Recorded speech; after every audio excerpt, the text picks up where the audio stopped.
नमस्कार दोस्तों। आज हम पढ़ रहे हैं ताओ उपनिषद वॉल्यूम 1 का चैप्टर 2। आज है डे 1 फॉर द चैप्टर 2। तो बिल्कुल न्यू चैप्टर हम स्टार्ट करते हैं। एक सूत्र है ताओ का, वह अनाम ही पृथ्वी और स्वर्ग का जनक है, वह नामधारी ही सभी पदार्थों की जननी है। Having no name, it is the originator of the heaven and earth. The name is the mother of all things. Osho इसको एक्सप्लेन करते हैं। अस्तित्व है अनाम, नाम देते ही वस्तु का जन्म होता है। जब तक नाम न दिया जाए तब तक प्रत्येक वस्तु असीम अस्तित्व का अंग होता है। जैसे ही नाम दिया टूट जाती है, अलग और पृथक हो जाती है। नाम पृथकता की सीमा रेखा है। नाम का अर्थ है पृथक करना, मतलब डिफरेंशिएट करना, अलग करना। जब तक नाम नहीं दिया गया तब तक सब एक हैं। जैसे ही नाम दिया जाए चीज़ें टूट जाती हैं और अलग हो जाती हैं। ऑफ कोर्स हम नेमिंग क्यों करते हैं? To identify, to differentiate. Class में 50 बच्चे हैं, सभी का नाम मानते बच्चा, यह सबका नाम एक ही आकाश। तो हाउ विल यू आइडेंटिफाई? तो हम डिफरेंट नाम देते हैं टू आइडेंटिफाई। एक सिंपल एग्जांपल दिया, मतलब to differentiate, to break the identity. Lao Tzu कहते हैं कि वह अनाम स्वर्ग और नरक का जन्मदाता है, मूल्य स्रोत है, और यह नामी समस्त वस्तुओं की जननी है। पहली बात तो यह समझ लेनी चाहिए कि यदि मनुष्य पृथ्वी पर न हो तो चीज़ों में कोई फर्क नहीं पड़ेगा। बिल्कुल सही। अगर पृथ्वी पर अगर मनुष्य ना रहे तो किसी भी चीज़ में कोई चेंजिंग नहीं आएगा। मेरे ख्याल से और बेटर ही होगा हर चीज़ें। गुलाब के फूल में या गुलाब के कांटे में भेद ना होगा, भेद है भी नहीं। गुलाब का कांटा गुलाब के फूल जैसे, गुलाब का कांटा गुलाब के फूल से ऐसे जुड़ा है जैसे आपके हृदय से आपकी आंखें जुड़ी हुई हैं। जमीन में और आसमान में कोई भेद ना होगा। वह जगह बतानी कठिन है जहाँ ज़मीन समाप्त होती है और आसमान शुरू होता है। वह संयुक्त है, एक ही चीज़ के दो छोर हैं। ये सब हमने ही ना बनाया है, डिफरेंशिएट किया है। मतलब वही बोल रहे हैं कि अगर इंसान ना भी रहे, इंसान नहीं रहेगा तो डिफरेंशिएशन जो हमने क्रिएट किया है वो होगा ही नहीं। यह समुद्र कहाँ शुरू होता है और ज़मीन कहाँ शुरू होती है बताना मुश्किल है, आदमी ना हो तो समुद्र के भीतर ज़मीन का फैलाव है और समुद्र का फैलाव ज़मीन के भीतर है। इसलिए तो कहीं भी खोदते हैं कुआं तो पानी मिल जाता है। सागर में भी गहरे में उतरे तो ज़मीन मिल जाती है। सागर में पानी थोड़ा ज़्यादा और मिट्टी थोड़ी कम, और मिट्टी में थोड़ा पानी कम और मिट्टी ज़्यादा। बाकी बिना मिट्टी के पानी नहीं हो सकता और बिना पानी के मिट्टी नहीं हो सकता। It's mean everything is merged in itself. अब आप सेपरेट नहीं कर सकते चीज़ों को, पर हमने ही सबका नामांकन किया है कि ये सागर है, ये ज़मीन है, ये पानी है, ये सागर है, ये पृथ्वी है, मतलब लैंड है। बट कोई भी लैंड विदाउट वाटर नहीं है, कोई भी वाटर एरिया विदाउट लैंड नहीं है। कुछ कम बेसी हो सकता है, कहीं पे कुछ कम है, कहीं पे कुछ ज़्यादा है, that is different thing. But everything is merged in itself, merged in each other. आदमी को हम अलग कर दें तो चीज़ों में कोई भेद नहीं है, सब चीज़ें जुड़ी हुई हैं और एक है। आदमी के आते ही चीज़ें अलग अलग हो जाती हैं, होती नहीं, आदमी को अलग अलग दिखाई पड़ने लगती है। अगर मैं आपको देखता हूँ तो आपके हाथ मुझे अलग मालूम पड़ते हैं, आपकी आंखें मुझे अलग मालूम पड़ती हैं, आपके कान अलग मालूम पड़ते हैं, आपके पैर अलग मालूम पड़ते हैं, लेकिन आपके भीतर, आपके अस्तित्व में कोई भी भेद नहीं है। तो प्योर एग्जिस्टेंस इनसाइड यू, उसके नज़र में कोई एग्जिस्टेंस कोई डिफरेंट नहीं है। वो ये नहीं सोच रहा है कि ये मेरे हाथ है, ये मेरे पैर है, ये आंखें हैं। उसके लिए सब एक एंटिटी है, which are connected with each other, merged in each other. आँख और कान और हाथ और पैर सब संयुक्त हैं, एक ही चीज़ का फैलाव है। हाथ के भीतर बहने वाली ऊर्जा और शक्ति आँख के भीतर देखने वाली ऊर्जा और शक्ति से अलग नहीं है। हाथ ही आँख को देखते हैं, आँख ही हाथ को छूती है।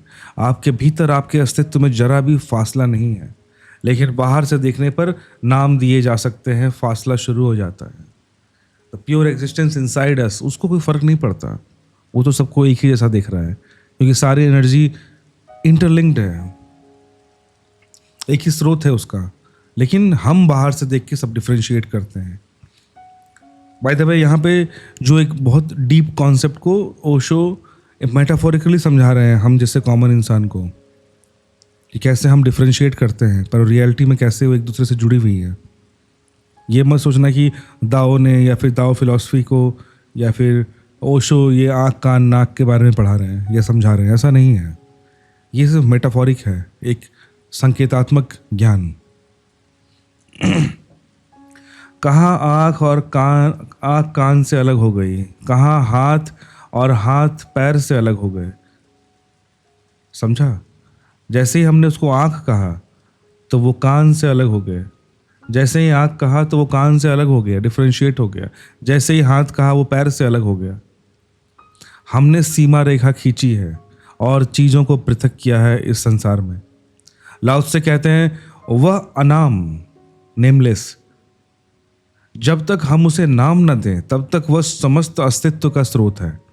और अस्तित्व को दो नाम दिए हैं लाओ त्से ने, स्वर्ग और नर्क का, स्वर्ग का और पृथ्वी का। मनुष्य के अनुभव में प्रतीति में सुख और दुख दो अनुभूतियां हैं, गहरी से गहरी। अस्तित्व का जो अनुभव है, अगर हम नाम को छोड़ दें तो या तो सुख की भांति होता है या दुख की भांति।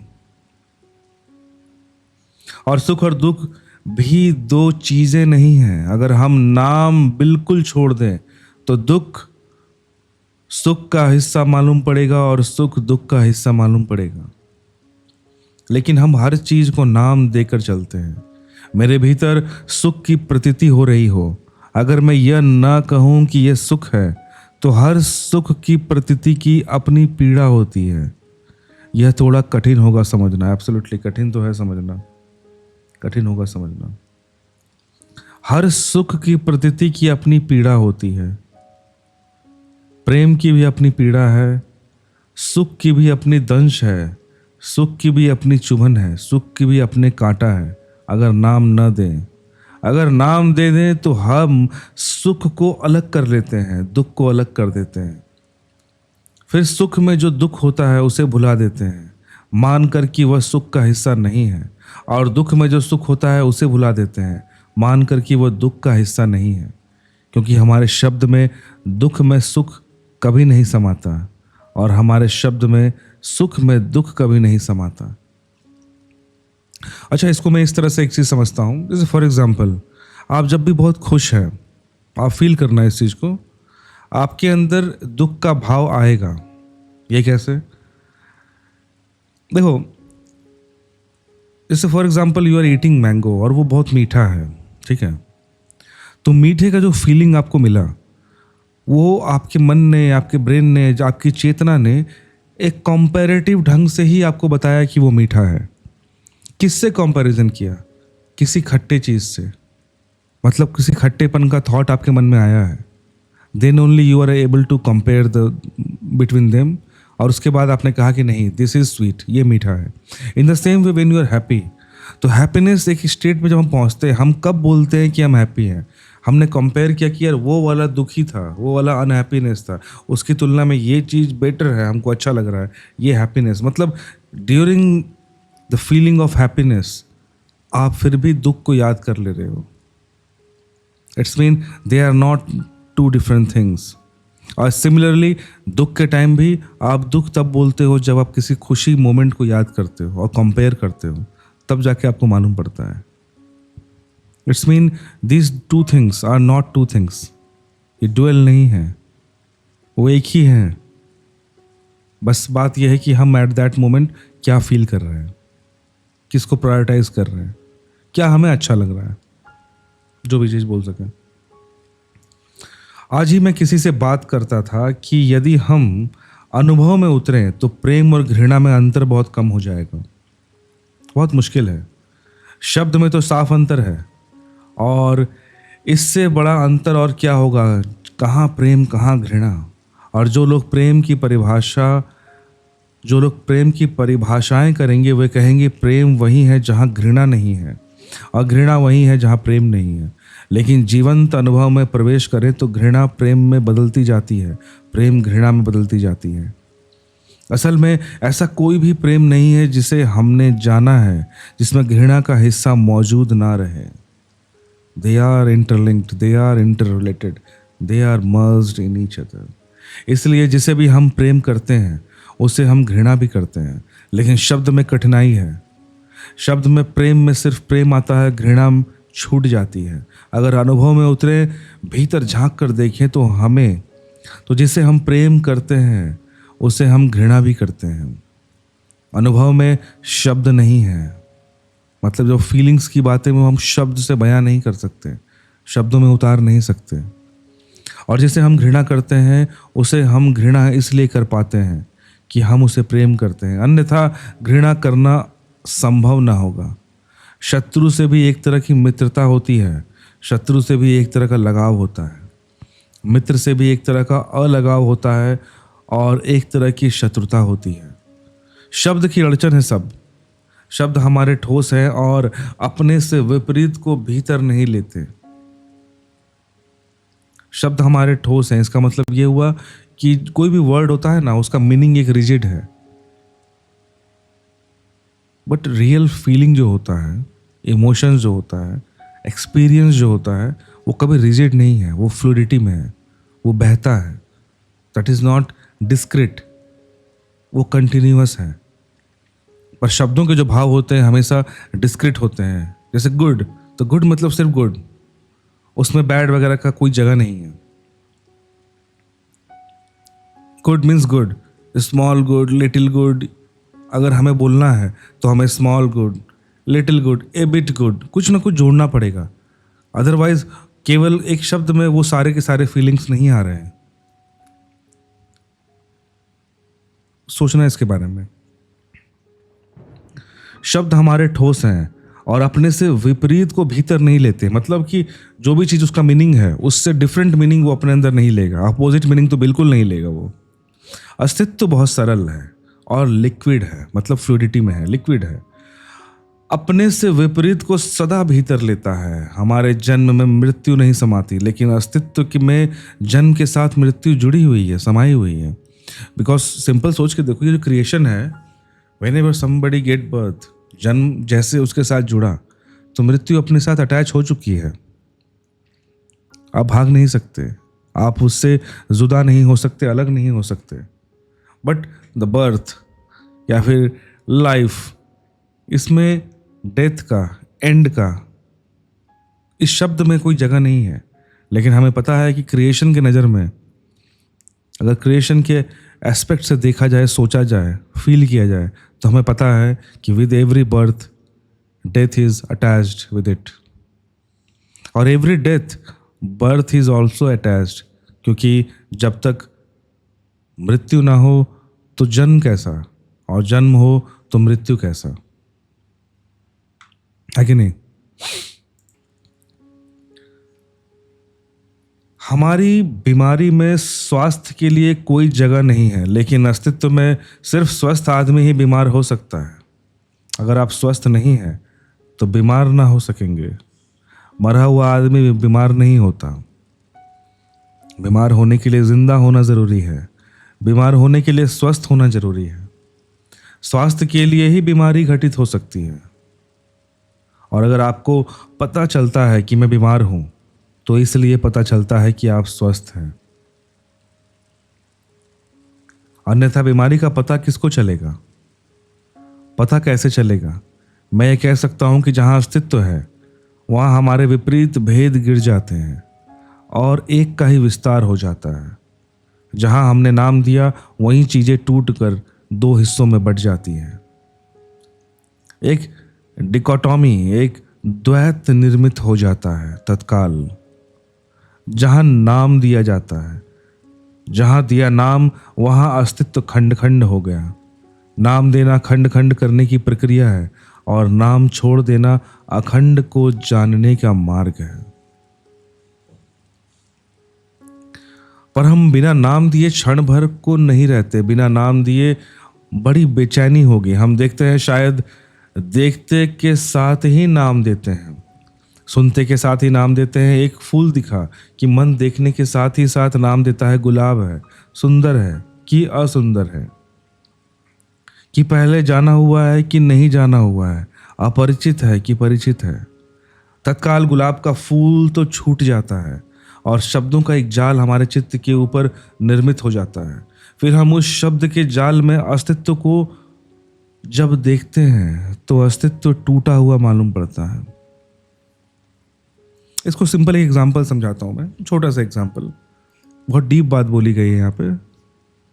जैसे फॉर एग्जांपल हम किसी अननोन इंसान से मिलते हैं, जब भी किसी भी अननोन इंसान से देखा तो हम उस इंसान को जानने के बजाय जैसे ही हम उसका रंग रूप, कद काठी, किस तरह के कपड़े पहना है, कैसी आवाज़ है, लैंग्वेज कैसी है, बाल कैसे रखे हुए हैं, कैसा ग्रूम्ड अप है, ये सारे की सारी चीज़ें हमारे ब्रेन में क्रिएट होती हैं। नाम देने का मतलब शब्दशः नाम देना नहीं है कि भाई ये नाम दे दिया आकाश, विकास, वो नहीं। नाम देना मतलब we are identify, we are differentiating, we are just filtering something. इस चीज को समझो। तो जैसे ही हम वो फिल्टर किसी इंसान के ऊपर डालते हैं, किसी वस्तु के ऊपर डालते हैं, तो वो इंसान जो रियल में था, जो रियल में क्रिएशन ने दिया, हम उससे बहुत दूर चले जाते हैं। अच्छा, मैं ये प्रैक्टिकल लाइफ में ये नहीं बोल रहा कि ऐसा नहीं करना चाहिए या क्या करना चाहिए क्या नहीं करना चाहिए। बात यहाँ उसकी नहीं हो रही है। बात यहाँ ये हो रही है कि ये करने से ये होता है।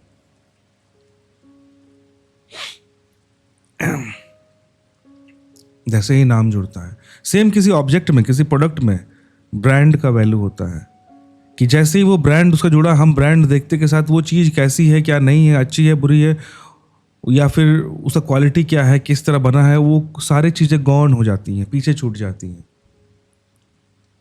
बस वो ब्रांड, वो नाम। फॉर एग्जाम्पल, कोई चीज़ बहुत अच्छी हो पर वो ब्रांड उतना वैल्यूबल नहीं है या उतना फेमस नहीं है, सडनली आप उस चीज़ को उतना वैल्यू नहीं देते हैं। लगता है कि अरे बेकार सी होगी यार, क्या चीज़ है ये। बट मे बी वो शायद बहुत अच्छा प्रोडक्ट हो। बस बिकॉज ऑफ दैट नेम हमने वो डिस्क्रिमिनेशन कर दिया, हमने उसे गलत समझ लिया। सोचा है कभी इस बारे में कि किस तरह से हम अपने लाइफ में चीज़ों को डिफरेंशिएट करते हैं फिल्टर से।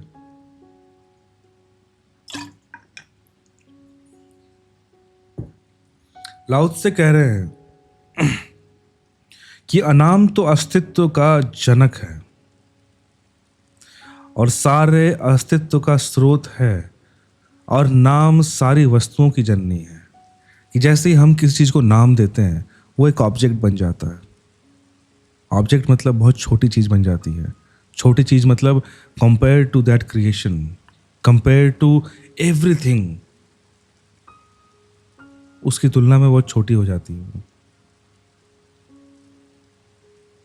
तो हम परमात्मा को कोई नाम ना दे सकेंगे, क्योंकि नाम देते ही परमात्मा वस्तु हो जाएगी, और जिस चीज़ को भी हम नाम देंगे वो वस्तु हो जाएगी।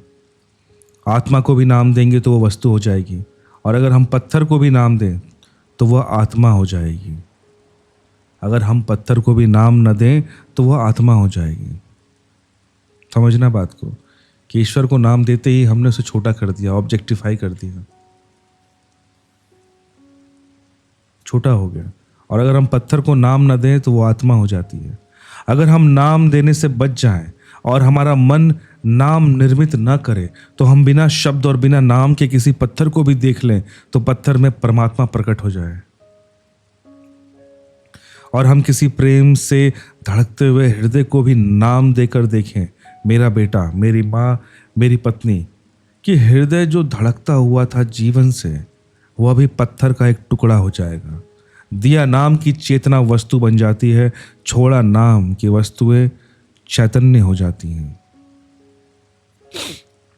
तो लाओ से दो हिस्से करता है अस्तित्व।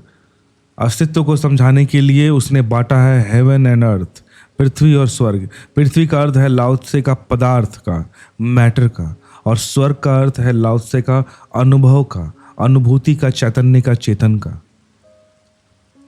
तो समस्त पदार्थ और समस्त चेतना का जनक है अनाम। स्वर्ग है एक अनुभव, पृथ्वी है एक स्थिति। पृथ्वी से प्रयोजन है लाओ त्से का। जिन दिनों लाओ त्से ने ये शब्द उपयोग किए चीन में, पृथ्वी से वही अर्थ था जो हम पदार्थ से लेते हैं, और स्वर्ग से वही अर्थ था जो हम चैतन्य से लेते हैं।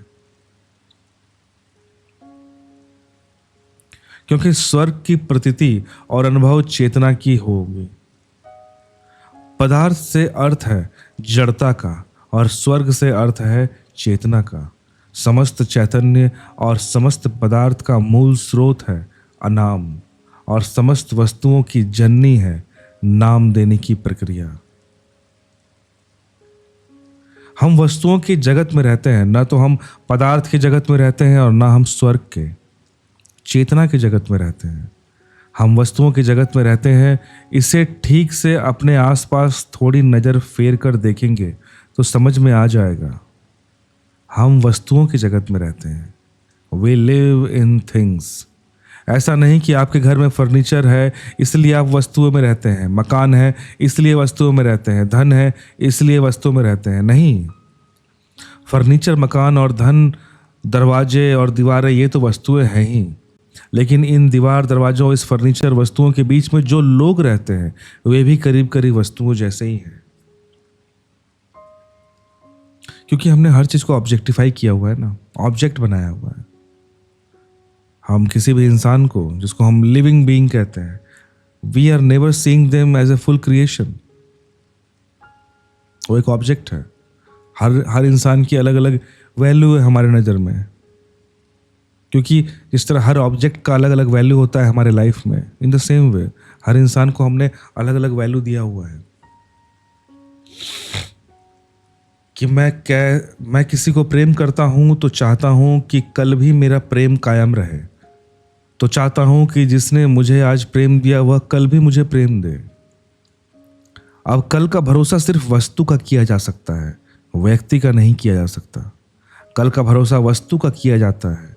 कुर्सी मैंने जहां रखी थी कमरे में कल भी वहीं मिल सकती है। प्रिडिक्टेबल है, उसकी भविष्यवाणी हो सकती है, और रिलायबल है, उस पर निर्भर रहा जा सकता है। क्योंकि मुर्दा कुर्सी की कोई अपनी चेतना, अपनी कोई स्वतंत्रता नहीं है। लेकिन जिसे मैंने आज प्रेम किया, कल भी उसका प्रेम मुझे ऐसे ही मिलेगा। अगर व्यक्ति जीवंत है और चेतना है तो पक्का नहीं किया जा सकता, पक्का नहीं हुआ जा सकता कि कल भी वो प्यार मिलेगा कि नहीं मिलेगा। हो भी सकता है, नहीं भी हो सकता है, लेकिन मैं चाहता हूं कि नहीं, कल भी यही हो जो आज हुआ है। तो फिर मुझे कोशिश करनी पड़ेगी कि यह व्यक्ति को मिटाकर मैं वस्तु बना लूं, तो फिर रिलायबल हो जाएगा। सारी बातें बहुत डीप है एक्चुअली। ऐसी हैं कि एक एक पैराग्राफ को अगर आप एक दिन भी सोचें, 10 दिन भी सोचें ना, देन यू विल फाइंड कि बहुत डीप है। तो फिर मैं अपने प्रेमी को पति बना लूं या प्रेयसी को पत्नी बना लूं, कानून का, समाज का सहारा ले लूं, और कल सुबह जब मैं प्रेम की मांग करूं तो वह पत्नी या वह पति इनकार ना कर पाए, क्योंकि वादे तय हो गए हैं, समझौता हो गया है, सब सुनिश्चित हो गया है। अब मुझे इनकार करना, मुझे धोखा देना, वह कर्तव्य से च्युत होना है। तो जिसे मैंने कल से प्रेम में बांधा उसे मैंने वस्तु बनाया है। जिसे मैंने कल के प्रेम में बांध दिया उसे मैंने वस्तु बना दिया। और अगर उसने जरा भी चेतना दिखाई और व्यक्तित्व दिखाया तो अड़चन होगी, तो संघर्ष होगा, तो कलह होगा। इसलिए हमारे संबंध, सारे संबंध कलह बन जाते हैं, क्योंकि हम व्यक्तियों से वस्तुओं जैसी अपेक्षा करते हैं। बहुत कोशिश करने पर भी कोई व्यक्ति वस्तु नहीं हो पाता, बहुत कोशिश करने के बाद भी नहीं हो पाता। हाँ, कोशिश करता है, उसे जड़ होता चला जाता है, फिर भी नहीं हो पाता। थोड़ी चेतना भीतर रह जाती है, जगती रहती है, वह उपद्रव करती रहती है। फिर सारा जीवन उस चेतना को दबाने और उस पदार्थ को लादने की चेष्टा बनती है। और जिस व्यक्ति को भी मैंने दबाकर वस्तु बना दिया या किसी ने दबाकर मुझे वस्तु बना दिया, तो एक दूसरी घटना घटती है। अगर सच में ही कोई बिल्कुल वस्तु बन जाए तो उससे प्रेम करने का अर्थ ही खो जाता है। कुर्सी से प्रेम करने का कोई अर्थ नहीं है। आनंद तो यही था कि वहां चैतन्य था। अब हम मनुष्य का डायलमा है, मनुष्यों का ये डायलमा है, यह मनुष्य का द्वंद्व है कि वह चाहता है कि व्यक्ति से प्रेम जैसा वस्तुओं से ही मिल सकता है, और वस्तुओं से प्रेम नहीं चाहता, क्योंकि वस्तुओं के प्रेम का क्या मतलब। फिर से देखते हैं, यह मनुष्य का द्वंद्व है, यह डायलमा है। वह चाहता है व्यक्ति से ऐसा प्रेम जैसा वस्तुओं से मिलता है, और वस्तुओं से प्रेम चाहता है, क्योंकि वस्तुओं के प्रेम का क्या मतलब। एक ऐसा ही असंभव संभावना हमारे मन में दौड़ती रहती है कि व्यक्ति से ऐसा प्रेम मिले जैसा वस्तु से मिलता है, पर यह असंभव है, असंभव। अगर वह व्यक्ति रहे तो प्रेम असंभव हो जाएगा, अगर वह व्यक्ति वस्तु बन जाए तो हमारा रस खो जाएगा। दोनों स्थिति में सिवा फ्रस्ट्रेशन और विषाद के कुछ ना मिलेगा। और हम सब एक दूसरे को वस्तु बनाने में लगे हुए हैं। हम जिसको परिवार कहते हैं, समाज कहते हैं, वह व्यक्तियों का समूह कम, वस्तुओं का संग्रह ज्यादा है। यह जो हमारी स्थिति है, उसके पीछे अगर हम खोजने जाएं तो लाओ त्से कहता है वही घटना मिलेगी। असल में जहां है नाम, वहां व्यक्ति विलीन हो जाएगा, चेतना खो जाएगी, वस्तु रह जाएगी। अच्छा, एक बात देखो, इसमें जब रिलेशनशिप की बात की गई है, एक चीज देखना कि हम अक्सर रिलेशनशिप में, चाहे मेल हो फीमेल हो, हम चाहते हैं कि सामने वाला behave, work, do what ever I like, हमारे अकॉर्डिंग। हम चाहते हैं कि इन रिलेशनशिप वो सामने वाला हमारा पपेट बन जाए, ताकि मैं जो चाहूं उससे ले सकूं। और इसी संदर्भ में उस इंसान को यह भी लगता है कि द लव पार्ट, द प्रेम पार्ट, प्रेम भी हमें उसी तरह इजीली मिलता रहे, जब मैं चाहूं मैं ले सकूं। पर हम एक बात ये भूल जा रहे हैं कि अगर हमने सामने वाले इंसान का उसका अस्तित्व ही छीन लिया, उसकी चेतना को मारने की कोशिश की, then that thing will become like an object. उससे फिर ऑब्जेक्ट क्या होता है, आपका गुलाम तो बन सकता है, आप जहां बोले वहां रह सकता है, जैसे बोले वो कर सकता है, पर फिर उसका जो प्रेम होगा वो डेड होगा। At that time you will not like that thing, क्योंकि वो सेटिस्फैक्शन नहीं देगा आपको।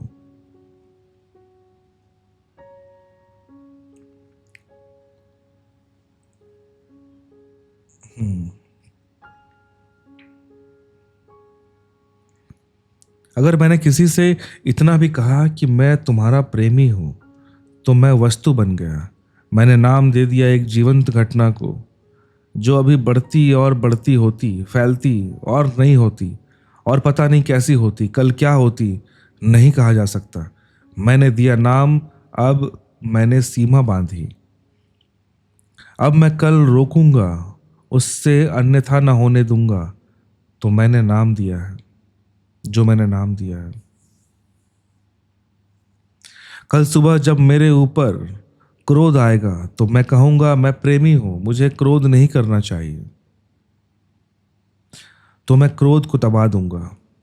और जब क्रोध आया हो और क्रोध दबाया गया हो, तो जो प्रेम किया जाएगा वो झूठा और थोथा हो जाएगा। और जो प्रेमी क्रोध करने में समर्थ नहीं, वह प्रेम करने में असमर्थ हो जाएगा। क्योंकि जिसको मैं इतना अपना नहीं मान सकता कि उस पर अपना क्रोध कर सकूं, उसको इतनी भी कभी अपना ना मान पाऊंगा कि उसको मैं प्रेम कर सकूं। लेकिन मैंने कहा मैं प्रेमी हूं, तो कल जो सुबह क्रोध आएगा उसका क्या होगा। अब उस वक्त मुझे धोखा देना पड़ेगा, या तो मैं क्रोध को पी जाऊंगा, दबा जाऊंगा, छिपा जाऊंगा, और ऊपर प्रेम को दिखलाए चला जाऊंगा। वह प्रेम झूठा होगा, क्रोध असली होगा। असली भीतर दबेगा, नकली ऊपर इकट्ठा होते चला जाएगा। तब फिर मैं एक झूठी वस्तु हो जाऊंगा, एक व्यक्ति नहीं। और यह जो भीतर दबा हुआ क्रोध है, यह बदला लेगा, यह रोज रोज धक्के देगा, यह रोज रोज टूट कर बाहर आना चाहेगा। और तब स्वभावतः जिसे प्रेम किया है उसे घृणा निर्मित होगी, और जिसे चाहा है उससे ही बचने की चेष्टा चलने लगेगी।